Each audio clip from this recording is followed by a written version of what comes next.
Bonjour, je m'appelle Ewen Davio. Je suis ingénieur en acoustique et puis aussi fabricant d'instruments de musique. Là, je vais vous présenter une petite conférence que j'ai fait sur l'acoustique musicale là, au Festival des Lutineries à Agde en 2013. Vous avez ici mon site web qui s'inscrit, où vous pourrez trouver les visuels de ma présentation, puis aussi mon adresse email là, auquel vous pouvez me contacter si vous avez des questions à propos du diaporama. Alors, qu'est-ce qu'on va voir aujourd'hui? Déjà, je vais essayer de vous expliquer qu'est-ce que le son et comment on les perçoit. Je vais vous expliquer en quoi l'acoustique est à la rencontre de signaux et de mathématiques au travers du fonctionnement de divers instruments. Je vais vous parler aussi d'oscillation et de résonance, qui sont deux concepts clés de l'acoustique des instruments de musique. Aussi différents projets de factures instrumentales auxquels j'ai participé, notamment en termes de lutherie et matériaux nouveaux. Quelques exemples de travaux sur réplique et puis aussi une petite réflexion sur qu'est-ce qui nous pousse aujourd'hui à vouloir devenir luthier et puis travailler la matière.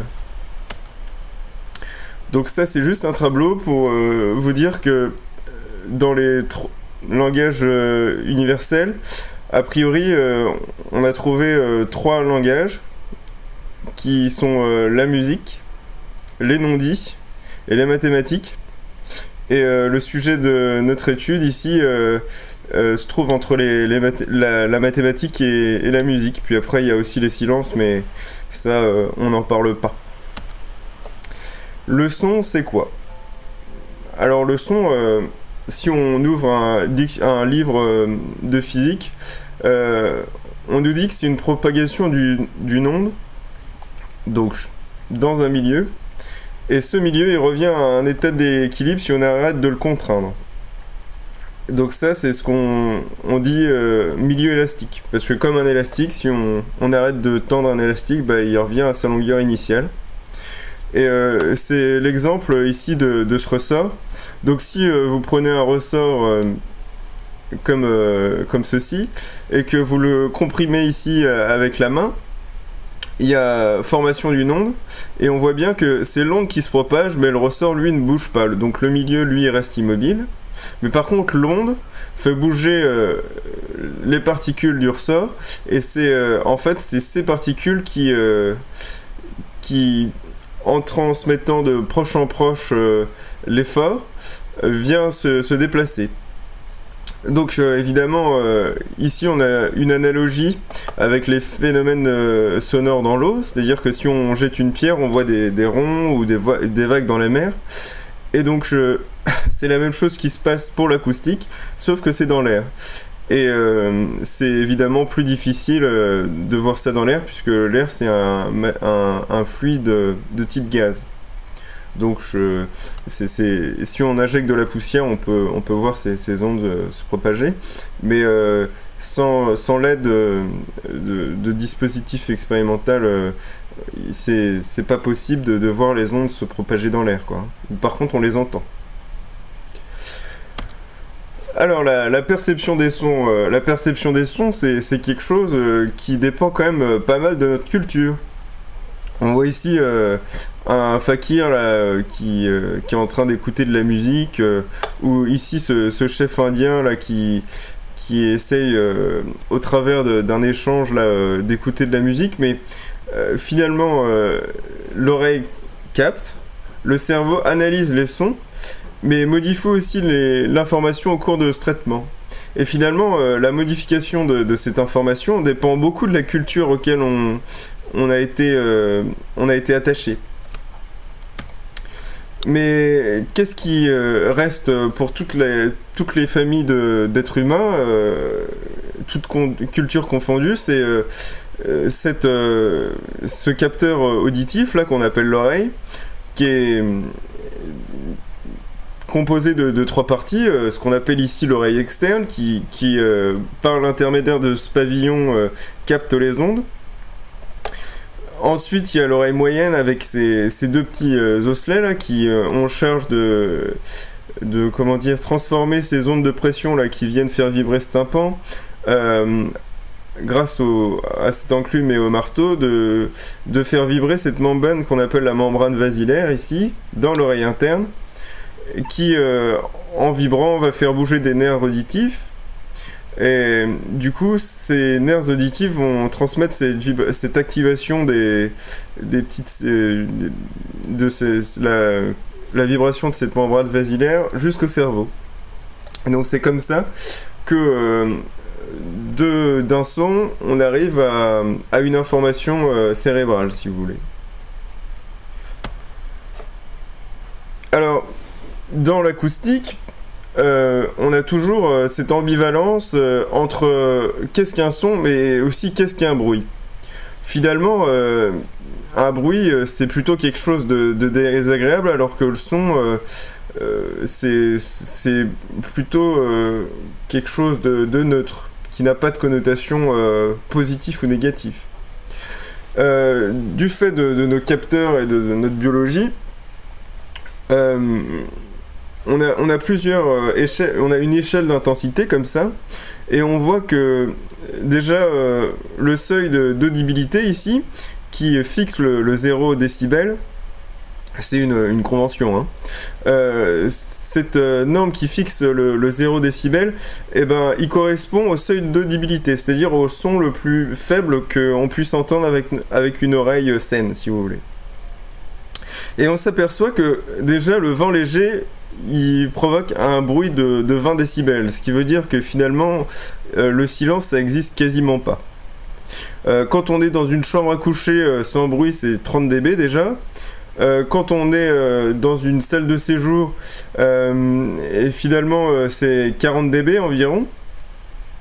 Quand on commence à ouvrir sa fenêtre là, qui a un regard sur la rue, on atteint facilement les 60 décibels. Dans une salle de classe, les 70. Quand on entend une automobile passer, là, ça avoisine à peu près les 80 décibels, quoi. Et à partir de 85 décibels, on commence à avoir des problèmes au niveau de la dégradation de l'organe auditif. Donc on peut rester dans les 85-90 décibels à un petit moment, mais le problème c'est que il faut pas rester longtemps dans cette zone parce que sinon ça endommage l'oreille. Donc ici on voit que un concert ça monte à 105. Et ici, on a le seuil de douleur à 120 dB qui signifie que, passé au-dessus de ça, il y a destruction des cellules ciliées qui s'occupent du bon fonctionnement de l'oreille. Et donc du coup, là, on peut perdre l'audition au-dessus de 120 dB de manière définitive. Alors, les sons, ils ont une intensité différente, mais ils ont aussi une fréquence différente. Et chaque animal a la particularité de pouvoir entendre une plus ou moins grande bande de fréquences en fait. Donc ici les sons audibles qui sont définis par les sons qui peuvent être perceptibles par l'humain, ça va de 20 Hz ici à 20 kHz, donc 20 000 Hz. Au-dessus c'est les ultrasons, en dessous c'est les infrasons. La musique, le piano là par exemple, il se situe à peu près dans cette zone là, donc entre 30 Hz et 5000 Hz. Le téléphone, lui, donc quand on parle en fait, les sons qui sont émis quand on parle, en général c'est de 200 à 2000 Hz. Mais là on voit aussi que en fonction des animaux on n'a pas la même sensibilité. Par exemple un éléphant lui il va plutôt se trouver dans les très basses fréquences, dans les infrasons, autour de 10 Hz. Un homme le seuil d'audibilité c'est donc 20 Hz. Un chien il va pas pouvoir entendre en dessous de 40 Hz par exemple. Une chauve-souris en dessous de 120 kHz. Et un dauphin, lui, il va pas pouvoir entendre ou émettre au-dessus de 200 kHz. Pardon. Du coup, ce qui se passe, c'est que on voit qu'un dauphin, par exemple, pourra jamais communiquer avec un éléphant, puisque les bandes de fréquence sont différentes. Il y a aussi une autre chose importante, c'est cette courbe de Fletcher là. Alors cette courbe de Fletcher, elle explique quoi? Elle explique que si on se place par exemple ici à 1000 Hz, donc ici c'est des échelles logarithmiques, hein, c'est pour ça que les traits sont espacés, n'ont pas le même espace là. Mais alors comment ça se lit? Bah, on regarde le chiffre ici par exemple 1000, et puis le prochain bâton ça va être 1100 par exemple. Non, c'est 2000, pardon. Donc ici on aurait 1000, ici on aurait 2000 par exemple. Ici 3000, ici 4000 et puis ici 5000. Ici c'est 0, 10, 20, 30, 40. Donc ça pose pas de problème. Alors qu'est-ce qu'il a fait ce monsieur Fletcher? Ce monsieur Fletcher, il a pris de l'électronique. Pourquoi l'électronique? Parce que l'électronique... ça se commande de manière très précise, donc on peut faire des mesures et donc expérimentales sur les humains aussi.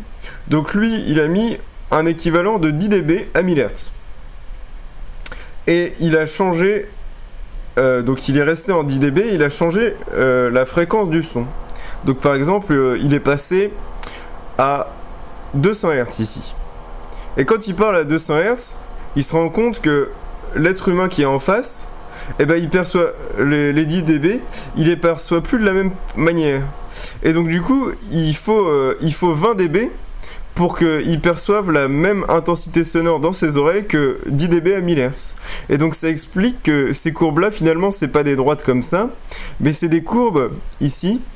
Et ce que démontrent ces courbes, c'est que finalement, quand on est en basse fréquence, il faut beaucoup plus d'intensité sonore pour avoir la même sensation que la même intensité à 1000 Hz. De manière opposée, ici, on voit que cette courbe descend, elle obtient un minimum ici. Ça veut dire que l'oreille est très sensible autour de 4000 Hz là. Hein. Et on voit ça, c'est confondu là avec toutes les isophones. Ces courbes-là, ça s'appelle des isophonies, hein, parce que toutes ces courbes-là correspondent à une même perception d'une certaine intensité sonore. Donc voilà ce qu'il a trouvé Fletcher, c'est que finalement l'oreille, elle n'a pas la même sensibilité en fonction qu'on est en basse fréquence ou en haute fréquence. Et ça, c'est quelque chose qu'il faut bien sûr considérer quand on fabrique des enceintes ou des instruments de musique. Parce que l'inconfort ou le confort ou la perception n'est pas la même. Donc si je résume, les limites de l'audition chez l'humain, ça se caractérise par une manière de percevoir l'intensité, mais aussi de percevoir la fréquence. Et si on regarde la courbe de Fletcher, juste qu'on a vu précédemment, l'intensité varie avec la fréquence, ce qui fait qu'on a cette genre de courbe là, qui est le seuil de perception. Et puis on a aussi une limite supérieure de la perception qui est définie par le seuil de douleur qu'on a défini juste avant là. Et donc du coup en vert clair ici là, on a le champ auditif, c'est-à-dire tout ce que l'être humain peut entendre. Et ensuite, cette zone en vert plus foncé, là, c'est la zone conversationnelle, c'est-à-dire c'est la zone qu'on utilise dans la conversation de tous les jours, voilà. Donc maintenant, j'aimerais vous parler un peu de l'acoustique. L'acoustique, c'est quoi? C'est 4 grands domaines d'application: les sciences de la Terre et de l'atmosphère, les sciences de l'ingénieur, les sciences humaines et sociales, et puis aussi les sciences de la vie et la santé. Donc on peut commencer par exemple les sciences de la Terre. Alors ça va de l'océanographie, de la physique de la Terre et de l'atmosphère, du génie mécanique des solides et des fluides. Et donc ça c'est des branches là qui sont directement en relation avec la Terre. Donc ça peut être la sismique, la géophysique, le bruit aérien, les communications sous-marines, la technologie marine, la cartographie. Et donc tout ça, ça se rapproche de l'acoustique en général. Ensuite, il y a dans le domaine de sciences de la vie, on peut avoir la médecine, la physiologie, qui concerne plus précisément le capteur de l'oreille, et aussi la psychologie. Alors la psychologie plus l'acoustique, ça fait de la psychoacoustique. La physiologie plus l'acoustique, ça fait l'audition et la phonation. Mais aussi, il y a aussi toute cette branche de la médecine là, qui est la bioacoustique imagerie, donc qui permet de voir le bébé dans le ventre de la maman, par exemple. Alors ensuite, il y a tout ce qui touche aux sciences humaines et sociales, donc la parole, évidemment, la musique. Donc il y a l'acoustique musicale, qui est la science de l'acoustique, donc des ondes qui est appliquée aux instruments de musique, mais aussi la communication. Voilà. Et pour les sciences de l'ingénieur, on a aussi du génie chimique, des matériaux et des structures, le génie électrique et les génies civils. Et donc tout ça, c'est dans le génie civil, ça va être plutôt l'acoustique des salles. Le génie électrique, ça va être tout ce qui est système de sonorisation amplifié. Et dans le génie chimique, on peut aussi utiliser l'acoustique et les ondes pour voir s'il n'y a pas un défaut dans des matériaux. C'est ce qu'on appelle le contrôle non destructif, par exemple. Et puis, dans les solides et les structures, on va avoir l'aéroacoustique et la vibroacoustique. Globalement, ça, c'est toute la mécanique qui régit l'effort qui s'applique sur les avions. Et sur les trains, et sur l'interaction d'un véhicule en mouvement avec de l'air, voilà quoi. Donc ça va être aussi l'aérodynamique, et voilà. Ça, c'est tous les champs de l'acoustique. Alors maintenant, je vais vous parler du fait que l'acoustique, c'est pas une science nouvelle, hein. Ça date de 1700, autour du XVIIIe siècle, là, et ça a été découvert, enfin, on va dire que Jean-Baptiste Joseph Fourier, là, il a publié dans le bulletin des sciences, là, en 1822, des outils vachement intéressants sur lesquels on va pouvoir revenir plus tard. Alors, qu'est-ce qu'il a dit? Eh ben, il a dit que finalement, quand on a un son ici de fréquence avec une amplitude donnée, ce son, il a une amplitude, donc on peut lui mettre une amplitude, et puis en plus il a une fréquence, donc on peut mettre une échelle ici des fréquences. Et donc si cette fréquence là, c'est une fréquence unité, donc 1 Hz par exemple, donc qui est une période en une seconde, un aller-retour de l'onde en une seconde, et ben on va lui assigner dans un comment dire, un repère intensité en ordonnée et fréquence en abscisse, une barre là, voilà, avec une certaine fréquence et une certaine amplitude. Après, si on prend la même chose, le même signal, mais qu'on augmente la fréquence, qu'on met fréquence triple, qu'est-ce qui va se passer? Ici, on va bien voir, on voit que ici, en l'espace de une fréquence, ici on en a 3. Et donc, si c'est la même amplitude, on va mettre la même amplitude ici. Et puis, vu que là, la fréquence est 3 fois plus, et du coup, on va mettre ici que c'est une fréquence, par exemple, de 3 Hz.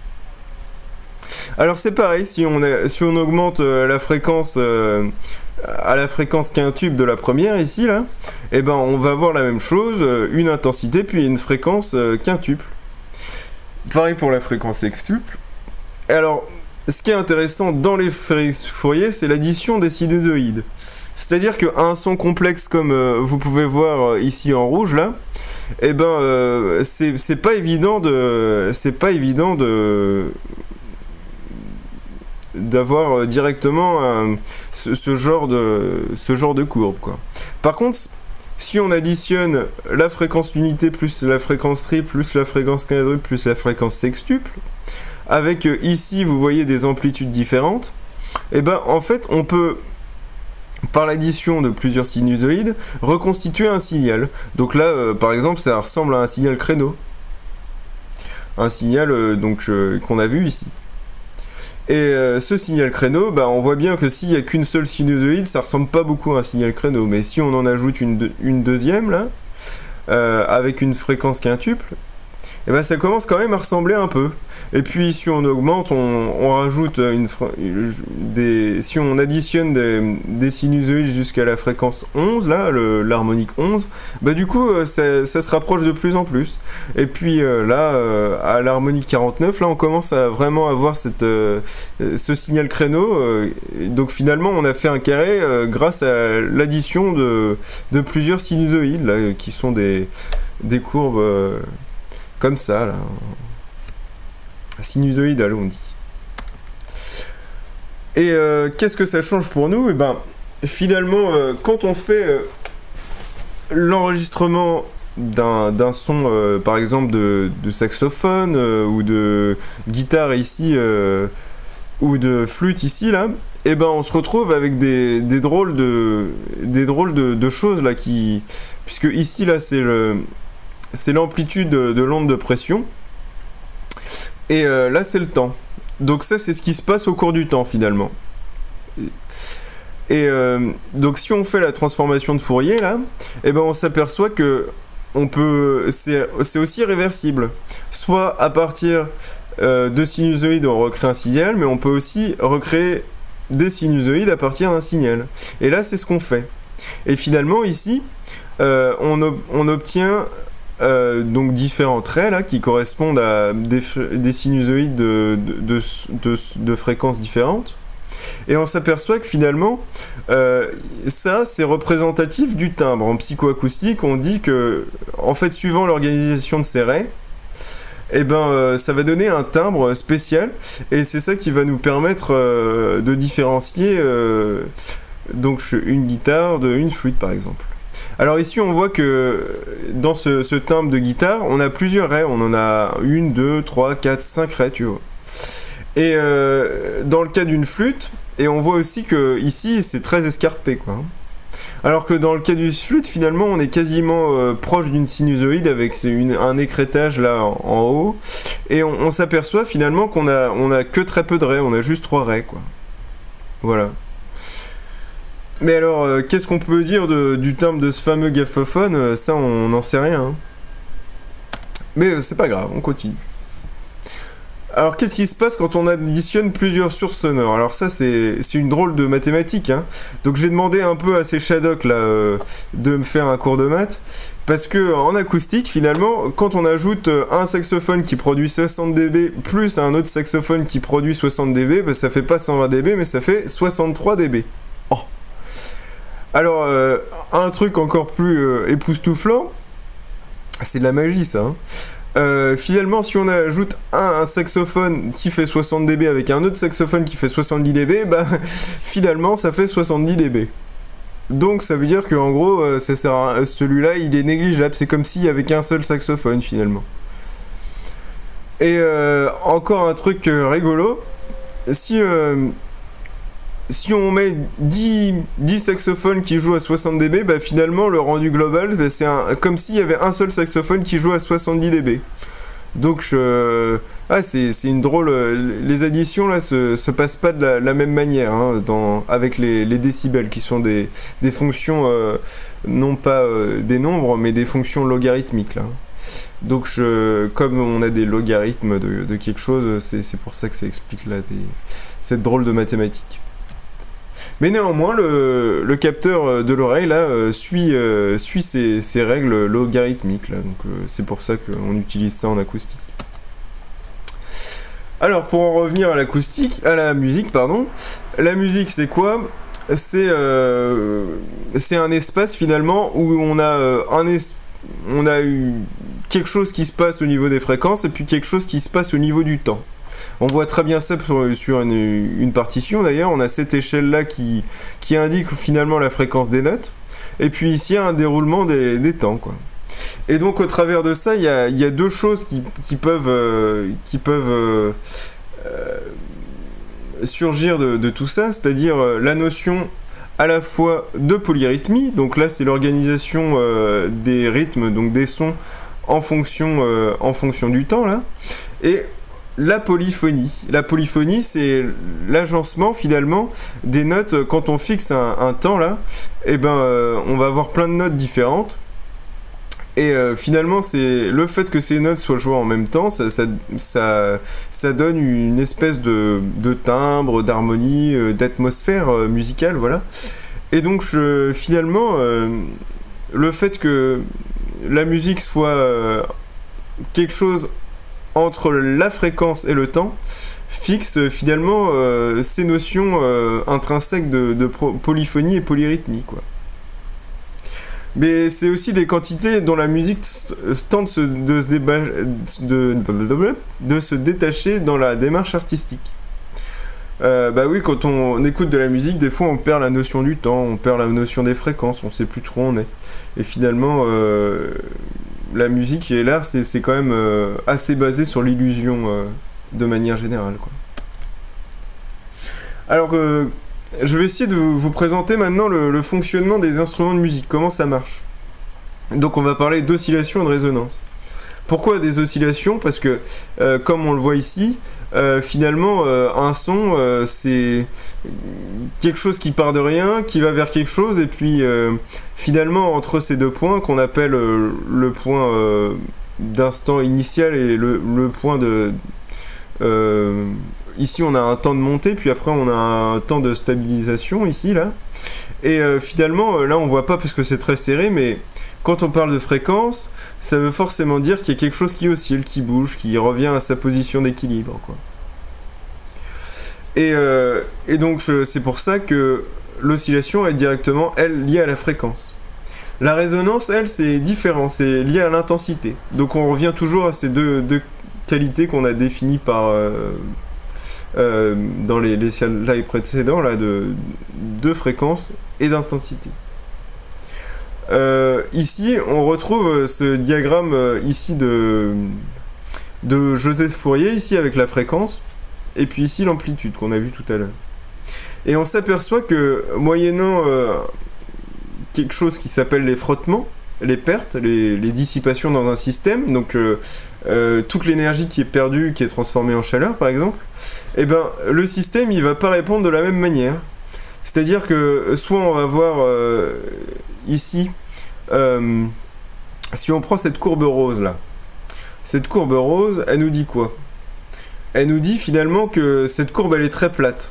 Donc finalement, si on regarde la variation d'amplitude par rapport à comment dire, à une variation de fréquence, finalement c'est quasiment toujours la même. Alors que si on prend cette courbe bleu ciel ou cette courbe rouge ou verte là, la variation d'amplitude, la pente là, finalement, elle est très différente si on se trouve ici ou si on se trouve au milieu là, vers 5 Hz là. Et donc ça va avoir une influence notable sur l'instrument. Parce que finalement, cette courbe rose, l'instrument va marcher assez mal, mais partout. Alors que dans cette courbe rouge, là, l'instrument va très bien marcher entre ces deux pics, mais dès qu'on va sortir un peu, là, ça va plus bien marcher du tout, quoi. Donc voilà. Et donc pour en revenir, si on additionne cette oscillation et cette résonance, on a ce qu'on appelle un schéma bouclé, si vous voulez. Pourquoi? Parce que finalement, les oscillations, dans le cas d'une clarinette par exemple, on a une anche, on a un jet, donc on exerce une pression sur l'anche. L'anche s'ouvre, et donc ça forme un jet dans la colonne d'air, qui résonne, et finalement l'onde elle est rétropropagée à la fin du pavillon, et elle revient vers le musicien finalement, et cette onde de pression est suffisamment puissante là pour relever l'anche finalement, ce qui permet au musicien de réinjecter de l'air dans l'instrument, et donc du coup on a une boucle comme ça qui crée le phénomène oscillatoire, voilà. Donc, qu'est-ce qui se passe là dans le cas des instruments à vent, dans le cas des flûtes? Bah alors là c'est un peu différent, on a toujours ce système excitateur là, et puis le système résonateur qui est toujours un tuyau. Et finalement on voit bien ici que quand on souffle ici, on crée un tourbillon sur un biseau, et soit ce tourbillon il va être à l'extérieur de la flûte, auquel cas il n'aura pas d'influence sur l'acoustique, ou bien il peut être aussi à l'intérieur. Et s'il est à l'intérieur, bah, le son se propage jusqu'au bout, il est rétro-propagé à l'intérieur, et donc du coup l'interaction de ces deux tourbillons va faire que le tourbillon va plutôt s'orienter à l'intérieur, d'un côté ou de l'autre du biseau si vous voulez. Et donc comme on le voit ici, les sons naissent d'un tourbillon. Dans le cas des flûtes évidemment.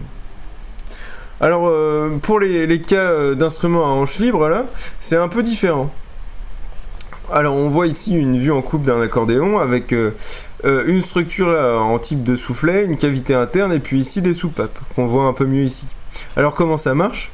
On a une hanche ici qui est positionnée sur ces sommiers là, et quand on ouvre une soupape finalement ça libère un clapet. Et ici comme on a un volume, une cavité de volume variable, quand on va modifier en fait la géométrie de ça, comme l'air est un milieu élastique, il va vouloir être uniforme partout. Et donc c'est ça qui va créer des surpressions ou des dépressions. Et si ici on est en dépression, on est en une surpression, si on crée une fuite, et ben l'air va s'échapper et au passage passer dans ces fameuses hanches là qui vont être mis en vibration. Alors pour le cas des instruments à cordes là, comment ça se passe? Et ben c'est pareil, on a un système excitateur là qui va être les cordes et puis un système résonateur qui va être cette caisse. Et finalement quand on fait bouger ces cordes là, et ben finalement on va mettre en vibration toute l'air qui est contenu dans la caisse et qui va amplifier finalement d'une part grâce à l'air contenu dans la caisse mais aussi grâce à la table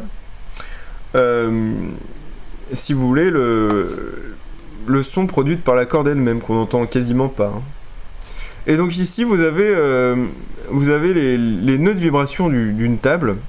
Donc les points noirs c'est les points qui ne bougent pas quand, dans la vibration de la table si vous voulez. Donc tous les points blancs là c'est des choses qui vibrent, et tous les points noirs c'est les points qui ne vont pas bouger. Donc on observe que ici là autour du chevalet, non c'est l'inverse pardon. Tous les points blancs c'est des points qui ne bougent pas. Donc on voit ici qu'autour du chevalet et puis ici quand il y a de la colle là, bah, ça ne bouge pas. Hein. Alors que ici on a des nœuds et des ventres de vibration là, qui vont bouger beaucoup. Voilà. Pour en revenir sur le phénomène de vibrato. Alors le phénomène de vibrato c'est quelque chose qu'on voit à la fois dans les pianos, aussi dans les accordéons, mais on fait souvent beaucoup l'amalgame dans les accordéons. Alors je vais essayer de vous expliquer comment ça marche. Bah, ici vous voyez on a une courbe verte et une courbe bleue. Elles n'ont pas la même fréquence, pourquoi? Parce que au fur et à mesure qu'on se décale en temps finalement, il y en a une qui se propage plus vite et l'autre moins vite. Alors qu'est-ce qui se passe quand on fait l'addition, la courbe rouge de ces deux sons? Ben, finalement ici on est quasiment en phase, donc on a une addition de sons, et au fur et à mesure eh ben, on commence à se décaler. Donc finalement eh ben, les ondes, l'amplitude de l'addition de ces deux sons là, eh ben, il décroît. Et il décroît même jusqu'à 0, puisque à un moment, eh ben, l'onde ici, elle est exactement égale, l'onde verte, exactement égale à l'inverse de l'onde bleue. Donc si on additionne un +1 et un -1, ça va faire 0, quoi. Et finalement, après, les ondes se recalent. Et donc on a ce phénomène là qu'on appelle vibrato, qui est en fait une variation d'amplitude sonore au cours du temps. Et donc c'est ça qui distingue l'accordéon musette de l'accordéon, l'accordage par exemple sec ou swing dans la musique des accordéons, quoi. Et souvent les gens font l'amalgame, ils pensent qu'un chromatique c'est forcément quelque chose qui est associé à cette espèce de vibrato musette là, et un diatonique pas du tout, alors que c'est l'inverse. On peut faire des chromatiques qui n'ont pas de vibrato, donc qui n'ont pas ces battements là, et on peut faire aussi des diatoniques avec un son musette, quoi. Ça n'a pas d'importance, quoi. Alors, qu'est-ce qu'on peut dire en 2012, même en 2013, de la vision de la lutherie aujourd'hui? Alors, on peut éventuellement parler de matériaux nouveaux, et matériaux innovants aussi, des formes nouvelles, et aussi des solutions techniques et esthétiques. Il manque un S d'ailleurs, c'est pas grave. Alors, en termes de matériaux nouveaux, on peut utiliser par exemple des plastiques. On peut aussi utiliser éventuellement du bois, bon, qui est pas un matériau nouveau, bien que maintenant on utilise des bois qui n'aient jamais été utilisés précédemment dans la lutherie, parce que moyennant la jonction de résine, on peut faire varier les propriétés mécaniques de certains bois, et donc du coup les utiliser en lutherie. Ils marchent d'ailleurs très bien. On peut aussi utiliser des matériaux composites comme la fibre de verre, des aciers. Mais la question fondamentale, c'est pourquoi la matière et pourquoi l'âme? Donc ici, là, je vais vous parler de ces trois devises Shadok que j'aime beaucoup, là. Cette première devise, où ce petit Shadok dit « Je pompe, donc je suis ». Ça peut laisser sous-entendre que finalement, le fait de faire quelque chose nous aide dans une démarche de construction personnelle, quoi. Ensuite, la deuxième devise que j'aime beaucoup, c'est la plus grave maladie du cerveau, c'est de réfléchir. Alors évidemment, quand on est dans une phase de création, on doit pomper, on doit ramer, on doit fabriquer, on doit faire avec ses mains, on doit travailler la matière, mais aussi on doit réfléchir des fois. Et alors des fois, ça peut mal se passer, comme on voit sur ce petit Shadok. Mais ma préférée, c'est quand même la troisième. La troisième qui dit qu'il vaut mieux mobiliser son intelligence sur des conneries que mobiliser ses conneries sur des choses intelligentes. On l'a vu précédemment avec ce fameux Troisième Reich ou des choses comme ça. Quand on a un potentiel, c'est plus une vocation qu'on a, mais c'est presque un devoir, quoi. Voilà. Donc si vous pouvez le faire, bah faites-le, puis surtout montrez aux autres comment on crée, comment on devient humain, comment on peut orienter sa vie vers quelque chose qui va dans le sens d'une construction et non d'une destruction, comme on a vu pour les ondes du vibrato juste avant, quoi. Donc maintenant je vais essayer de vous présenter un peu les différentes choses que j'ai vues et puis aussi fabriquées là au cours des différents projets. Donc là on me voit en train de réaliser une bombarde là, fait sur un moule en aluminium en composite. Donc ça c'était un des projets que j'avais réalisé. Mais en voici d'autres. J'ai fabriqué divers instruments comme ce didgeridoo là en bois, c'est à caisse d'accordéon en fibre de verre avec une modalité ergonomique là, puisque le clavier il n'est plus sur la tranche mais sur la caisse directement. J'ai réalisé ce coq-là aussi, différents types d'accordéons en bois et puis aussi des anches, voilà.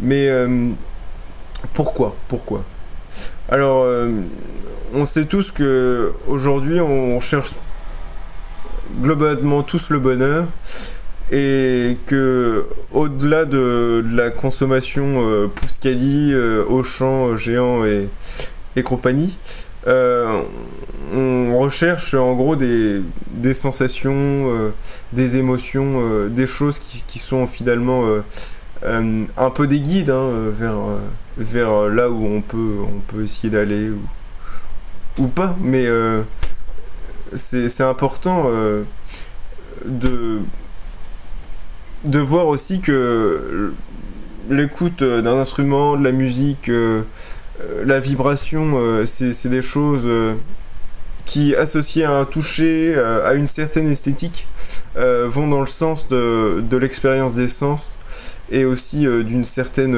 authenticité, puisque l'objectif est là, de trouver une certaine authenticité, quoi. La matière, ça trompe pas de toute manière. Et puis, donc, évidemment, est-ce qu'il existe un prix pour l'art, quoi. Donc, un prix pour l'art, c'est une valeur marchande qui devient finalement secondaire devant l'apport intérieur que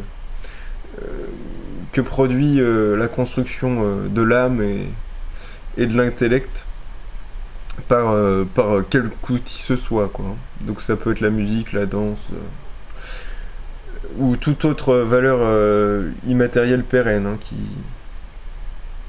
qui peut...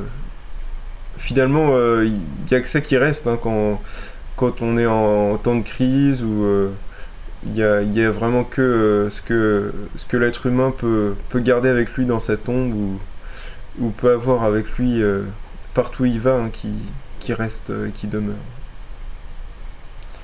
Voilà. Donc je voulais présenter quelques livres là qui sont vachement bien. Le premier livre, c'est un livre de Emile Leip là sur l'acoustique et musique. Alors ce qui est très bien dans ce livre, c'est que il s'adresse, c'est un livre qui peut s'adresser à tout le monde, quoi. Voilà. Il n'y a pas beaucoup de mathématiques et c'est le gros avantage de ce livre. Alors après, il y a aussi le livre des techniques du son là. Donc là, c'est plus la technique là. Du coup, c'est moins basé autour de l'acoustique, quoi. Et puis il y a aussi la théorie de la musique, parce que ça, on en a toujours plus ou moins besoin en manière de communication. Comme je disais tout à l'heure, si on communique pas sur les bonnes fréquences, bah il y a des choses qui passent ou qui passent pas. Et donc bon, ça me paraissait intéressant de mettre, et important de mettre cet ouvrage là dans un but de pouvoir discuter avec tout le monde. Et c'est vrai que souvent les musiciens ont leur propre jargon, les luthiers, alors là c'est encore pire, et puis les scientifiques, n'en parlons pas. Mais bon, donc voilà, je vous remercie pour votre aimable attention, voilà, et puis si vous avez des questions, n'hésitez pas, vous avez ici mon mail et mon adresse, l'adresse de mon site. Voilà, merci, au revoir.